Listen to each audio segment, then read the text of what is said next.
le cœur du Grand Nord.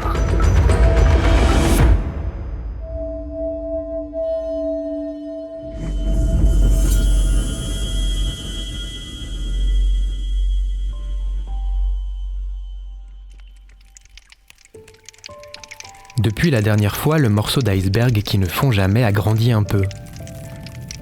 Je crois comprendre qu'il est tout ce qui reste du cœur de mon île.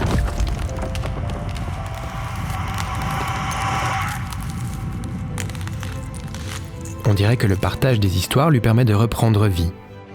Je suis un Unenarsuit. Je suis l'esprit des bruits de la banquise et le gardien des créatures mythiques et des légendes orales. Ma mission est de vous conter les histoires de ma terre de légende, elle qui porte le nom de Groenland.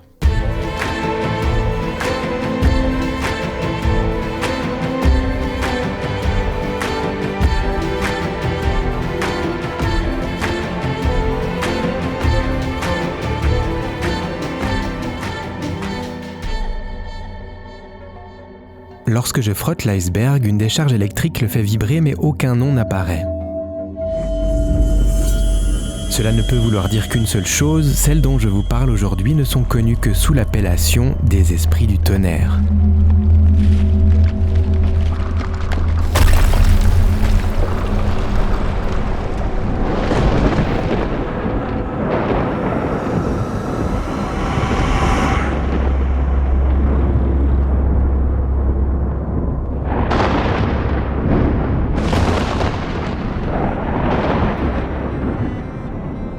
Il était une fois 2 sœurs.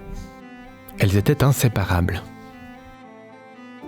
Leur père ne supportait pas le bruit incessant et pénible que faisait leur jeu d'enfant. Il n'était pas habitué à tant d'agitation. Au bout de plusieurs années, il ne put définitivement plus tolérer leurs hurlements. Alors il leur ordonna de jouer plus loin. Bien plus loin même que la limite de la colonie, carrément dans la nature. Leur père posta un chien roux devant la grande barrière en bois qui marquait l'entrée du village, pour qu'il aboie quand les fillettes se tenaient trop près.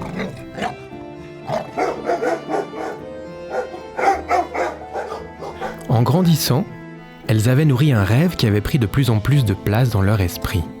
Plus que tout, elles avaient envie de fuir les réprimandes de leur père. Plus que jamais, il fallait partir et vivre. Aucune raison, ni même l'amour de leur propre mère ne leur donna envie de rester. Alors elles décidèrent de partir. Du jour au lendemain, elles désertèrent leur maison et la colonie, n'emportant avec elles qu'une petite peau de chien pour dormir, des bottes en cuir pour marcher et une pierre à feu pour ne pas avoir froid. Elles marchèrent pendant de longues heures et peut-être même plusieurs jours, et elles gravirent une montagne très haute. Au sommet, elles construisirent une maison faite de pierres et de boue séchée. Malgré ce que l'on aurait pu penser, leurs parents les avaient cherchés en vain. Leur père s'en était même voulu et avait pleuré à chaudes larmes.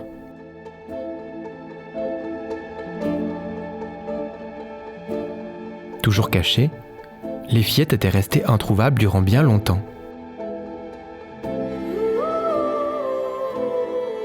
On avait pensé que depuis toutes ces lunes, elles étaient sûrement mortes.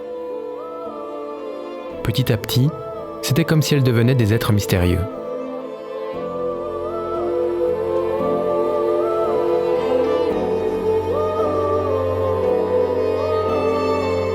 Éloignées des humains, seuls les chasseurs de rennes les apercevaient parfois, mais jamais elles n'avaient accepté de revenir avec eux dans la plaine. Lorsque la famine les toucha de plein fouet, jusqu'à l'agonie, elles se transformèrent en esprits malveillants.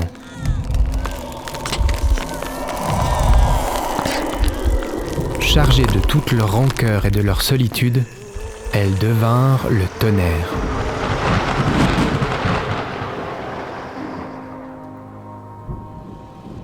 À chaque fois qu'elles tapaient leurs bottes pour en faire tomber la terre, une tempête éclatait, généralement accompagnée d'un incendie spectaculaire qui prenait place entre les nuages. Alors qu'elles battaient leurs pierres à feu, juste après, une pluie torrentielle s'abattait du ciel.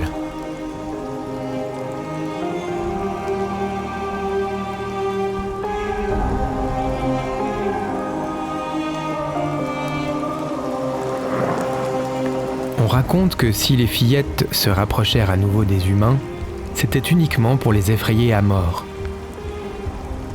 Elles rendirent visite à leurs parents pour les assaillir de bruit. Puis, elles visitèrent toute la colonie, car chacun les avait réprimandées au moins une fois par le passé.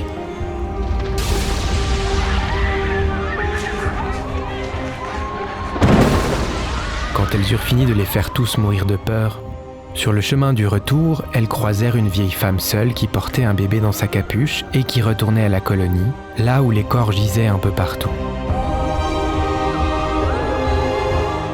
Les fillettes décidèrent de lui laisser la vie sauve, à elle uniquement, afin qu'elle puisse raconter partout sur Terre la frayeur impitoyable dont elles étaient capables.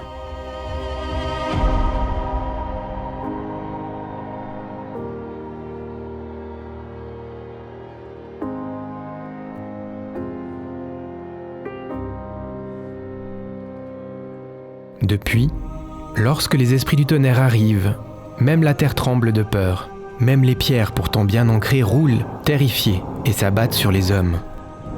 Le tonnerre accompagne les tempêtes venant du sud-ouest. L'air crépite et gronde comme une peau séchée que l'on secoue, et le ciel s'embrase par moments, étincelant comme une pierre de feu que l'on claque. La pluie tombe abondamment et rend dangereux tout déplacement.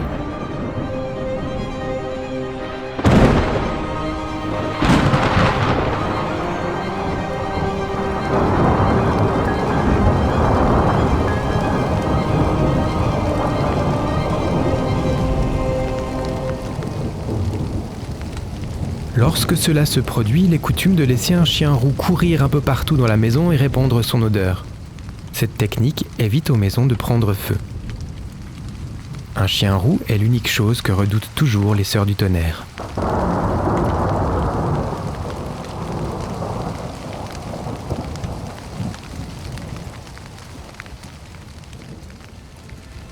Au loin, quelques aboiements semblent repousser l'orage qui approche.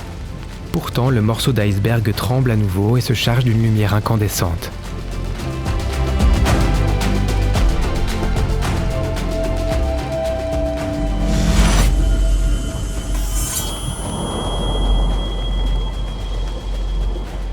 Les sœurs du tonnerre ont rejoint leur place à l'intérieur du cœur de glace.